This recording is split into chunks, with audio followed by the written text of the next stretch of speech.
Bismillahirrahmanirrahim. Assalamualaikum warahmatullahi wabarakatuh. Perkenalkan, nama saya Suci Al-Hafizah Nasution. Saya Feby Anita Sari. Nama saya Zahroni Fatwa. Kami akan membawakan presentasi tentang teknis analisis kovarian dengan dosen pengampu kami, Ibu Dr. Rizka Harfiani, SPDI, MTSI. Berikut, rekan-rekan saya akan membawakan presentasi tentang ANAKOVA ini. Yang pertama, akan dibawakan oleh teman saya, Zahroni Fatwa. Kepada teman saya persilahkan. Analisis kovarian. Setelah kelompok sebelum kami telah menjabarkan tentang analisis varian atau analisis variasi, di sini kami akan membawakan presentasi tentang analisis kovariasi. Analisis kovariasi atau biasa disingkat dengan ANAKOVA merupakan kombinasi antara analisis regresi dengan analisis varian. Oleh karena itu, uji hipotesis dengan analisis kovarian memerlukan uji persyaratan hipotesis baik untuk analisis regresi maupun untuk analisis varian. Jadi, untuk persyaratan analisis yang diperlukan dalam penanalisis kovarian adalah uji normalitas, uji homogenitas, uji linearitas, uji heterokedasitas, uji autokorelasi, dan uji multikoloniaritas. Apabila kovarian lebih dari satu, analisis kovarian dilakukan dengan cara yang sama dengan analisis varian, yaitu dengan menghitung F.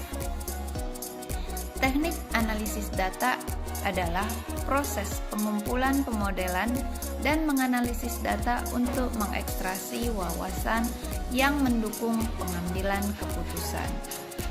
Dan analisis regresi merupakan suatu metode atau teknik analisis hipotesis penelitian untuk menguji ada atau tidaknya pengaruh antara variabel satu dengan variabel lain yang dinyatakan dalam bentuk persamaan regresi. Sedang ANOVA sendiri merupakan pengembangan atau penjabaran lebih lanjut dari uji T, sehingga penggunaannya tidak terbatas pada pengujian dua kelompok saja, tetapi bisa lebih dari dua kelompok data. ANOVA lebih dikenal dengan nama uji F. Adapun langkah-langkah dalam perhitungan ANAKOVA. Yang pertama, membuat tabel kerja ANAKOVA, serta yang kedua, melakukan perhitungan dengan cara yang pertama, sumber variasi total atau residu, kemudian sumber variasi dalam atau JK dalam residu, dan sumber variasi antar, kemudian menghitung derajat kebebasan, menghitung rata-rata kuadrat atau biasa disingkat dengan RK, serta menghitung harga F, kemudian menyimpulkan. Analisis kovarian dilakukan dengan cara yang sama dengan analisis varian, yakni dengan menghitung F. Hanya saja, perhitungan sebelumnya mengalami perubahan karena adanya kovariabel. Bagaimana perumusan dalam analisis kovarian ini? Berikut rekan saya Feby akan menjabarkan tentang rumus penggunaan analisis kovarian. Terima kasih kepada Saudara Zahroni Fatwa. Selanjutnya, rumus yang akan kita gunakan dalam analisis kovarian yaitu adalah F sama dengan RKA per RKD, di mana F adalah koefisien ANAKOVA, RKA adalah rata-rata kuadrat antar, RKD adalah rata-rata kuadrat dalam. Masing-masing rata-rata kuadrat RK diperoleh dari RK sama dengan JK per DK, di mana JK adalah jumlah kuadrat, DK adalah derajat kebebasan. Selanjutnya, hipotesis pada ANAKOVA yaitu H0 μ1 sama dengan μ2. H1, mu1 tidak sama dengan mu2. Kriteria pengujiannya adalah H0 ditolak jika Fa lebih besar dari F alfa dan H0 diterima jika Fa lebih kecil dari F alfa. Lalu, dalam melakukan perhitungan ANOVA diperlukan langkah-langkah sebagai berikut. Yang pertama, membuat tabel kerja ANOVA dengan bentuk sebagai berikut, yaitu tabel yang memuat data-data statistik N, sigma X kuadrat, sigma Y kuadrat, sigma XY, dapat rata-rata X dan rata-rata Y dengan kolom A1, A2, dan total.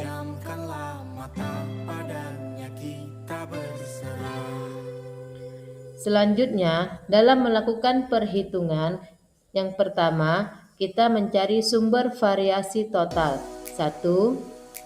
JKYT sama dengan sigma YT kuadrat sama dengan sigma YT kuadrat dikurang sigma YT kuadrat per N. 2. JKXT sama dengan sigma XT kuadrat sama dengan sigma XT kuadrat dikurang sigma XT kuadrat per N. 3. JPXYT sama dengan sigma XY sama dengan sigma XY kurang sigma X kali sigma Y per N. 4. Beta diperoleh dengan sigma XY per sigma X kuadrat T. JK rek T sama dengan beta T dikali sigma XY. JK res T sama dengan JK YT kurang JK rek T.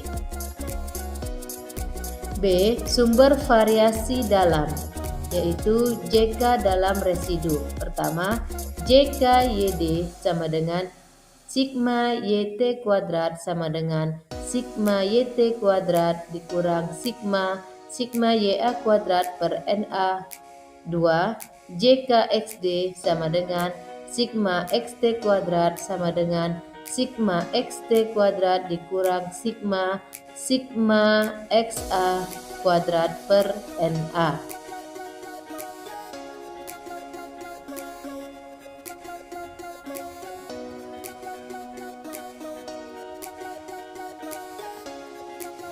Tiga, sigma JPXD sama dengan sigma XY sama dengan sigma XYT dikurang sigma dikali sigma XA kali sigma YA per NA.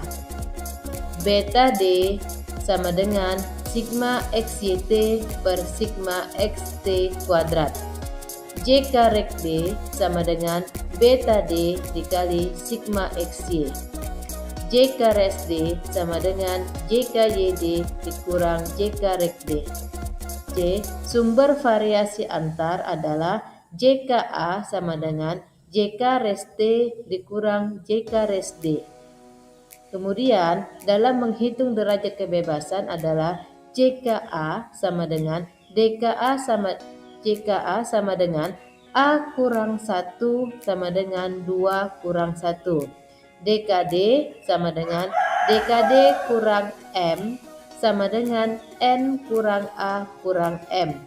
DKT sama dengan DKT dikurang M sama dengan N kurang 1 kurang M, di mana N sama dengan banyak data, M banyak ekovariabel, A banyaknya kelompok.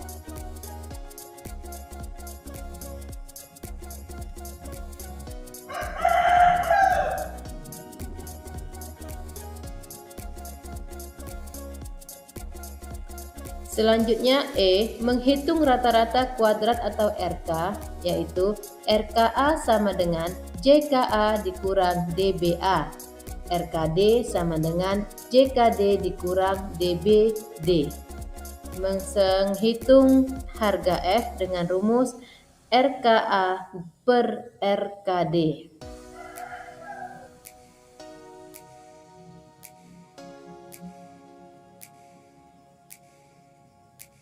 Dari perhitungan rumus tersebut di atas, maka akan diperoleh tabel rangkuman ANAKOPA yang hampir sama dengan tabel rangkuman ANAFA seperti yang tampak di sini, yaitu sumber variasi JK, DK, RK, FA dengan F tabel 5%, 1% dengan keterangan.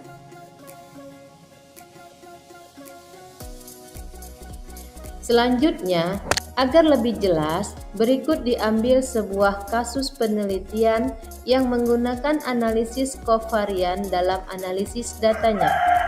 Rumusan masalah penelitian: setelah dikendalikan oleh kovariabel motivasi belajar, apakah terdapat perbedaan hasil belajar antara siswa yang mengikuti pendekatan pembelajaran konstruktivis dan siswa yang mengalami pendekatan pembelajaran tutorial? Hipotesis penelitiannya adalah, setelah dikendalikan oleh kovariabel motivasi belajar, terdapat perbedaan hasil belajar antara siswa yang mengikuti pendekatan pembelajaran konstruktivis dan siswa yang mengikuti pendekatan pembelajaran tutorial. Maka, kita hitung dengan menggunakan tabel hasil penelitian. Diperolehlah data sebagai berikut, yaitu A1 dan juga A2, di mana A1 memiliki X114, Y2,36. Begitu juga dengan A2, X-nya 122, Y212,81, di mana A adalah strategi pembelajaran, maka A1 adalah strategi pembelajaran konstruktivis, A2 adalah strategi pembelajaran tutorial, X adalah hasil belajar, dan Y adalah motivasi belajar yang kita anggap sebagai kovariabel. Lalu, analisis yang ingin dilakukan dalam penelitian ini adalah ANAKOPA. Maka, hipotesis penelitiannya adalah H0 μ1 sama dengan μ2. Maka, tidak terdapat perbedaan hasil belajar antara siswa yang mengikuti pendekatan pembelajaran konstruktivis dan siswa yang mengikuti pendekatan pembelajaran tutorial. H1 μ1 tidak sama dengan μ2, maka terdapat perbedaan hasil belajar antara siswa yang mengikuti pendekatan pembelajaran konstruktivis dan siswa yang mengikuti pendekatan pembelajaran tutorial. Kriteria pengujiannya adalah H0 ditolak jika FA lebih besar dari F alpha. H0 diterima jika FA lebih kecil dari F alpha.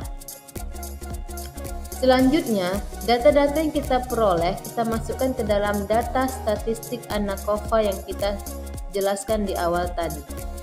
Setelah kita masukkan, lalu kita gunakan langkah-langkah perhitungan ANAKOPA seperti rumus yang telah dijelaskan di awal tadi, yaitu dengan mencari JKYT, lalu mencari JKXT, selanjutnya kita mencari JPXY, kemudian mencari beta, JKREG, dan JKRES. Maka kita lanjutkan dengan mencari sumber variasi dalam atau JK dalam residu. Kita peroleh JKYD dan JKXD. Kemudian kita cari JPXYD. Kemudian kita cari sumber variasi antar. Lalu kita cari derajat kebebasannya menggunakan rumus DKA dan juga DKD. Kemudian kita menghitung rata-rata kuadrat. Maka setelah kita hitung rata-rata kuadrat, maka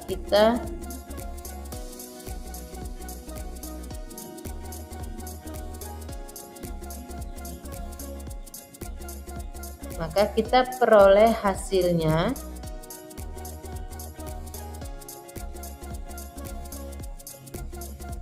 Maka kita dapat peroleh hasil ke dalam rangkuman ANAKOPA 1 faktor.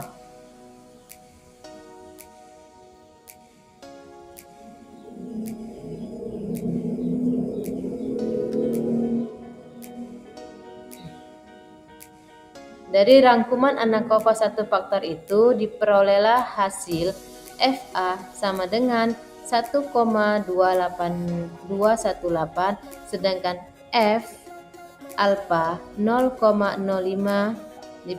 sama dengan 5,32. Maka hal ini berarti FA lebih kecil dari F alfa. Sesuai dengan kriteria pengujian yang disebutkan di awal, maka H0 diterima, sebaliknya H1 ditolak. Maka kesimpulan dari contoh soal ini adalah setelah dikendalikan oleh kovariabel motivasi belajar, tidak terdapat perbedaan hasil belajar antara siswa yang mengikuti pendekatan pembelajaran konstruktivis dan siswa yang mengikuti pendekatan pembelajaran tutorial. Demikian presentasi